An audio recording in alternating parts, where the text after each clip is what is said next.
In 1965, yes, I know for some of you that number is ancient history, but there was a song released by a fairly well-known band at the time. While the song is an upbeat, catchy tune, the lyrics were set to a different tempo of their own.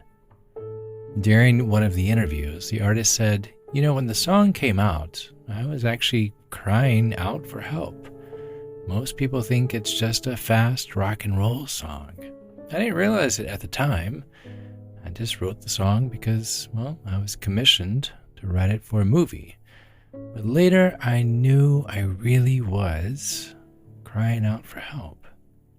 And during this interview, another bandmate said, there were a lot of things we had to work through. You didn't talk about mental health.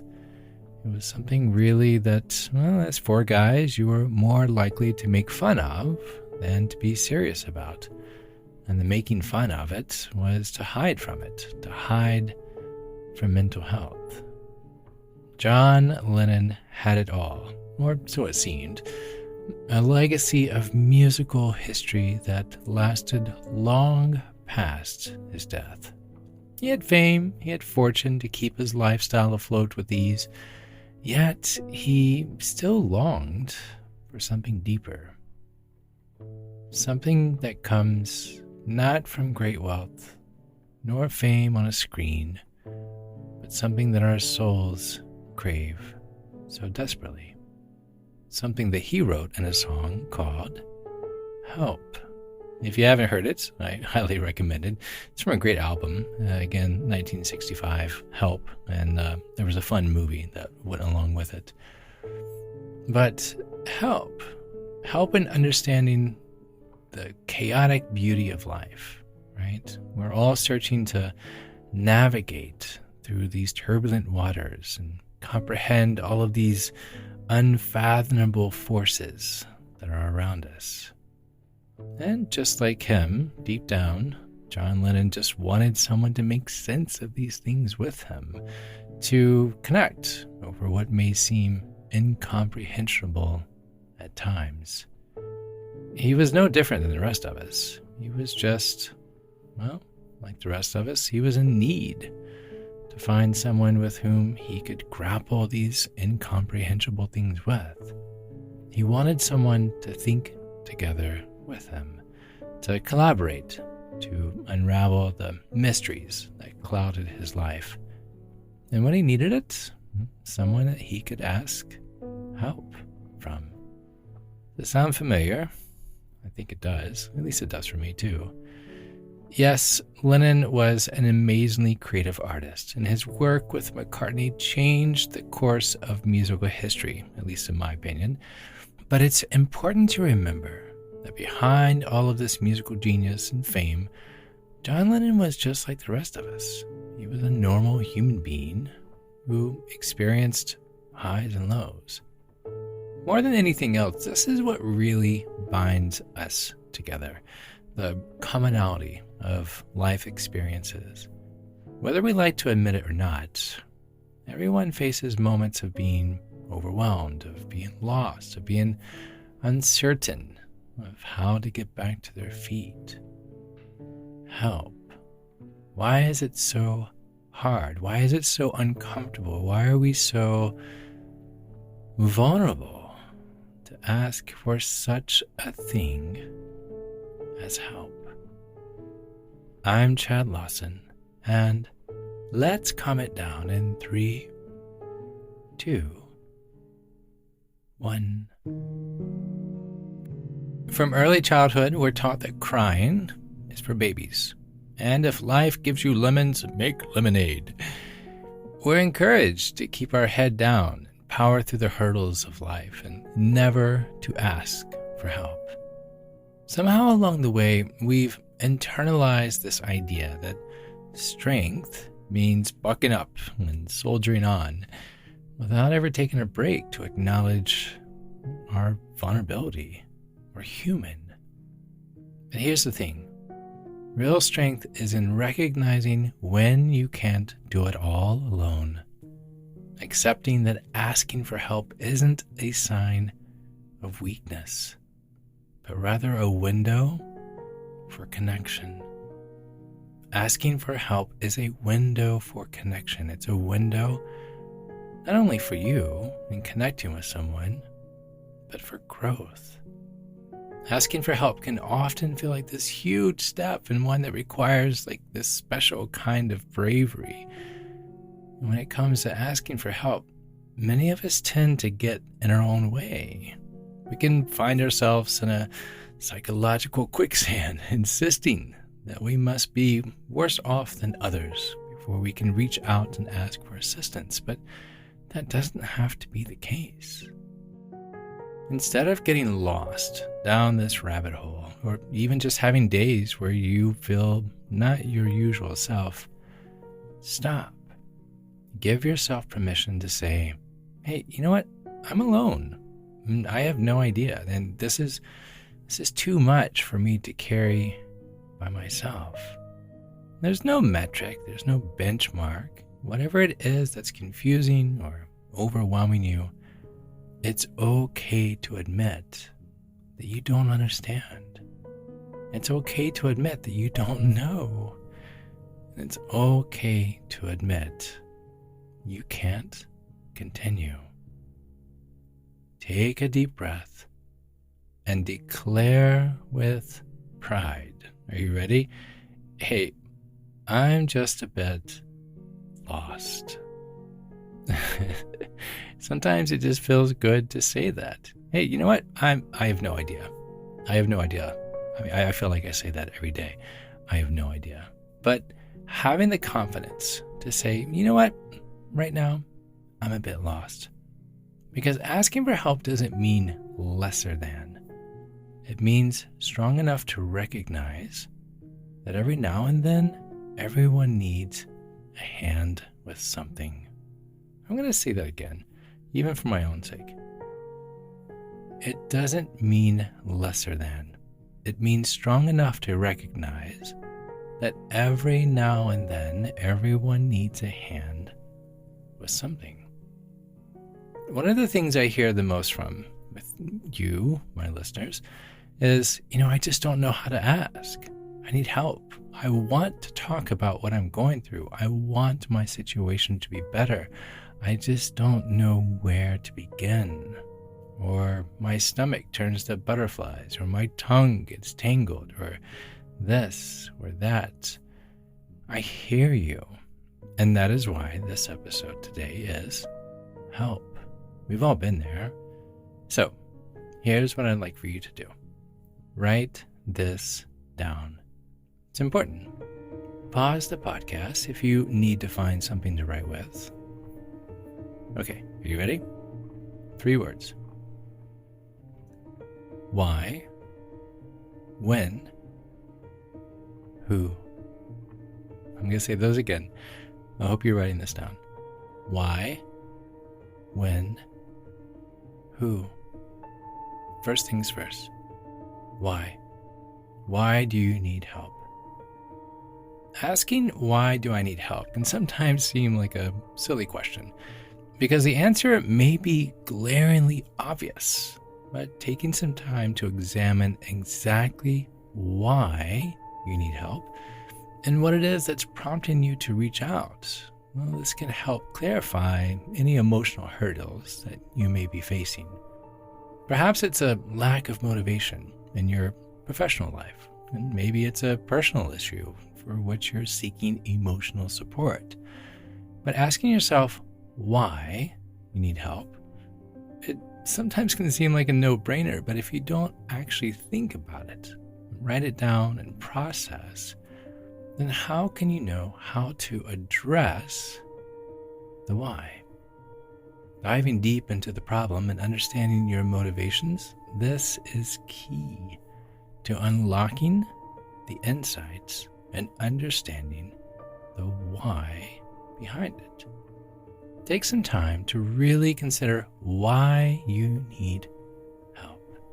Whatever the reason may be, reflecting on the why can direct you towards solutions that will enable progress, that will enable growth, all by asking from the perspective of why.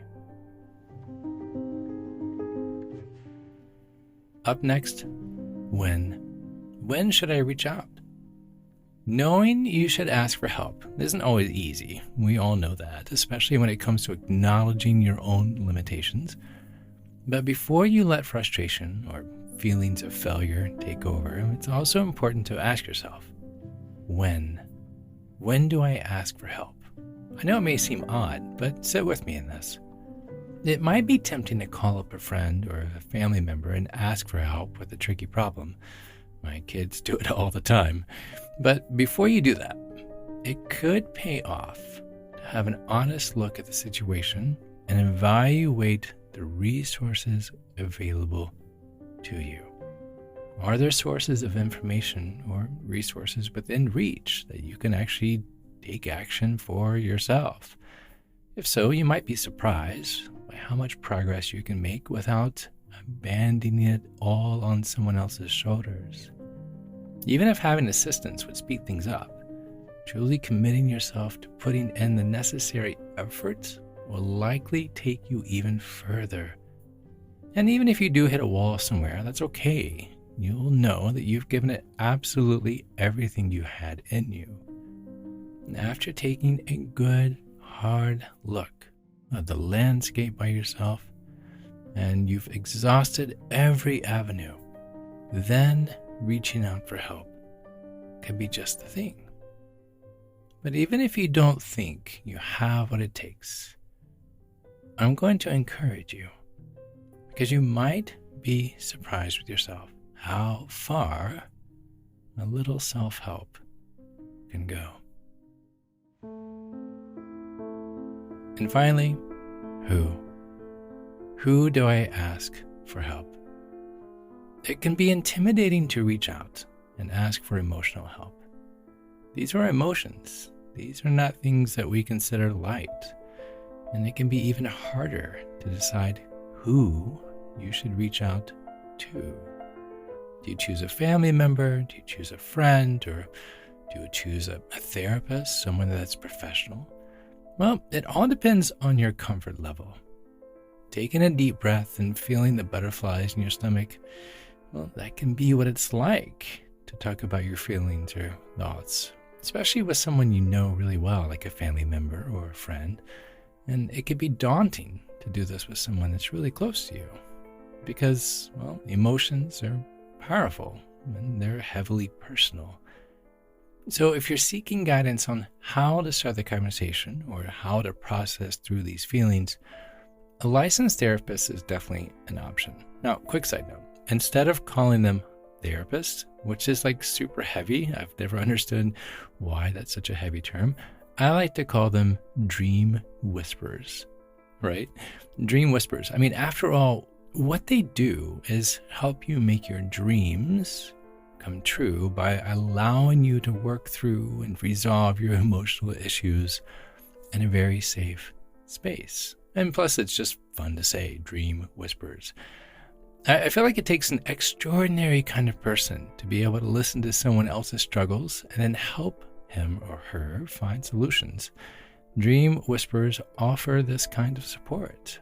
Not only that, but they have the ability to walk alongside you on this path towards emotional healing, towards releasing old traumas that have been blocking you from being yourself. In my opinion, dream whisperers are truly powerful catalysts for positive change. So definitely something to consider. Now, on the other hand, someone like an older relative may know more about what you're going through than anyone else.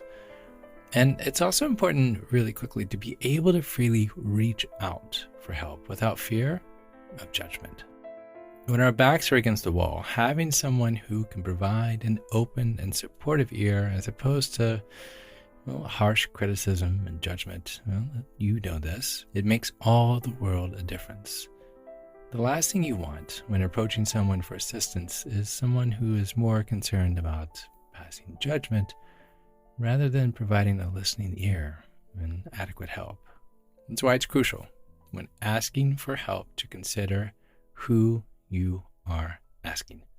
Who? Because at the end of the day, you're asking for help, not a lecture. With this kind of open arms approach offered by an understanding friend or a family member or dream whisperer, the burden of feeling alone when encountering the various life hurdles we come across, it's much lighter when we have this. So just to highlight why, when, and who.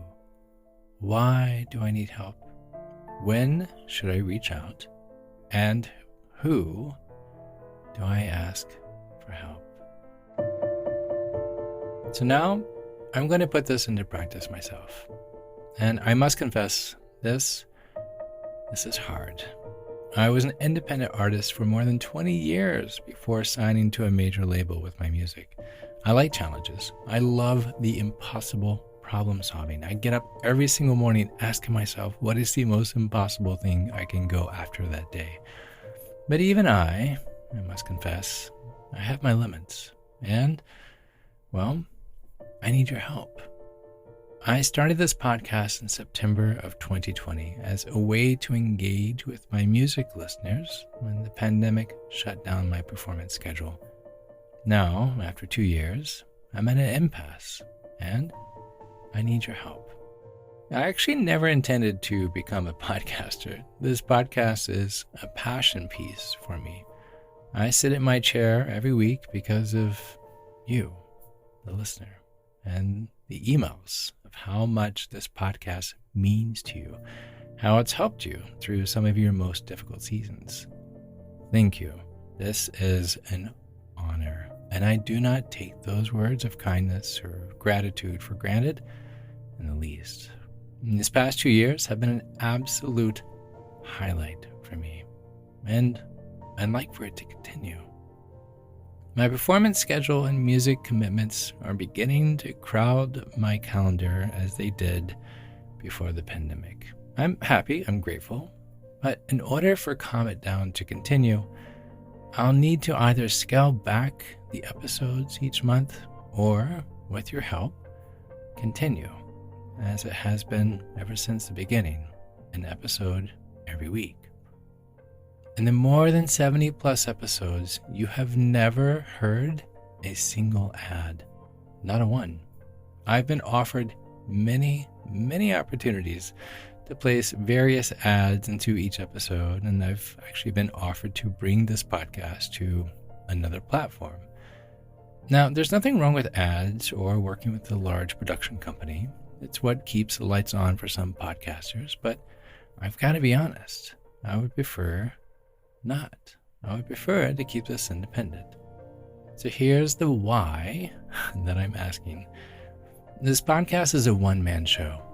From writing to recording to producing to editing to distribution, I've recently had someone helping with some of the writing and research, but I don't have a team.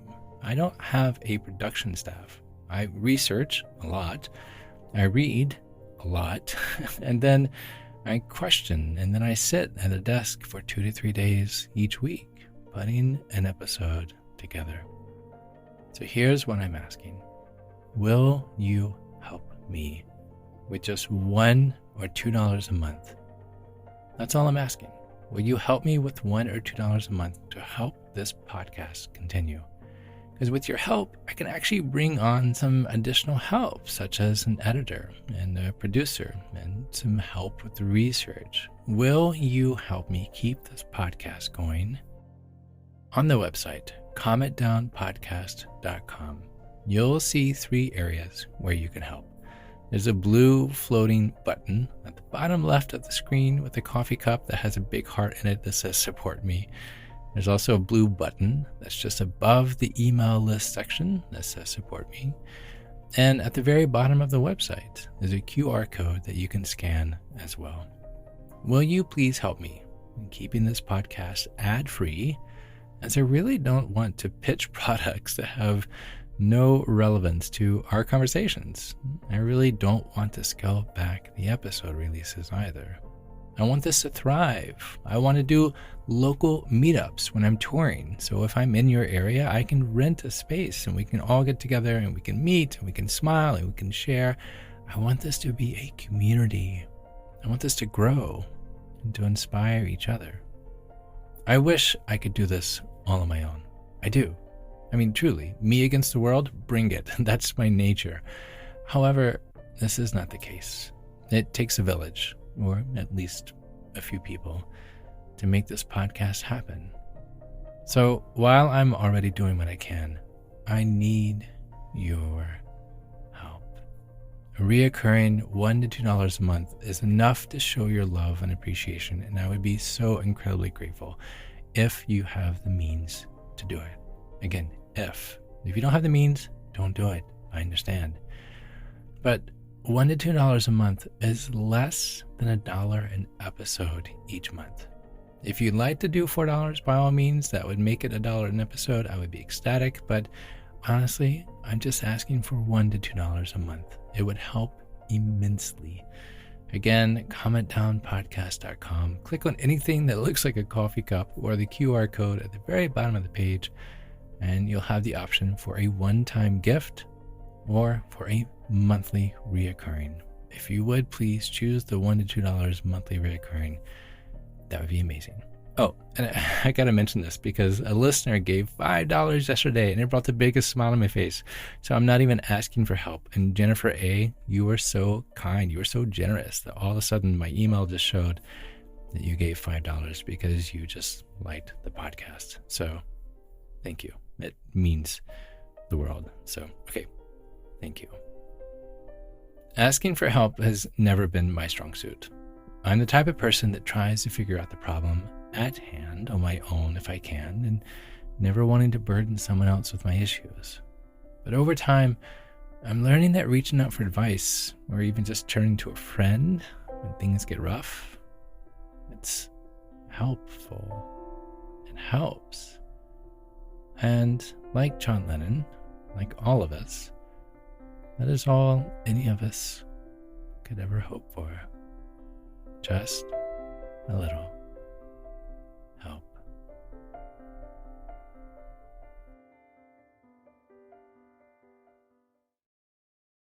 To find more episodes of Calm It Down, hear the musical playlist from today's episode, or simply wanting to know where to send chocolate chip cookies, visit calmitdownpodcast.com. You'll even find additional resources for emotional support, including our online community and our Facebook page. You're not alone. You are not alone. This podcast was written and produced by yours truly, Chad Lawson, composer, pianist, and nationally recognized Sweet Tooth. And now something my attorney wants me to say. The views, expressions, and techniques in this episode are of my personal opinion and is not intended to, nor should they serve as a substitute for medical advice or diagnosis rendered to you by your individual doctor or other healthcare provider. Only a licensed physician should evaluate your situation, provide a diagnosis, or render other medical advice to you, and you should only act upon the advice of such physician. Now, what I like to say. I am an extreme empath by nature. But my profession is that of a composer and pianist, not a licensed therapist or physician. I hear from thousands of listeners how my music has helped them through various stages of emotional needs, and I simply want to offer this and future podcasts in aiding those needs. To find a list of licensed professionals in your area, please visit calmitdownpodcast.com. And finally, if you've enjoyed today's episode, please leave a review. While it takes less than 60 seconds to do, its impact will last for years to come, as every little bit helps in growing the awareness and the importance of emotional health. I'm Chad Lawson, and until next time, be kind to your mind. And join me next week as we calm it down.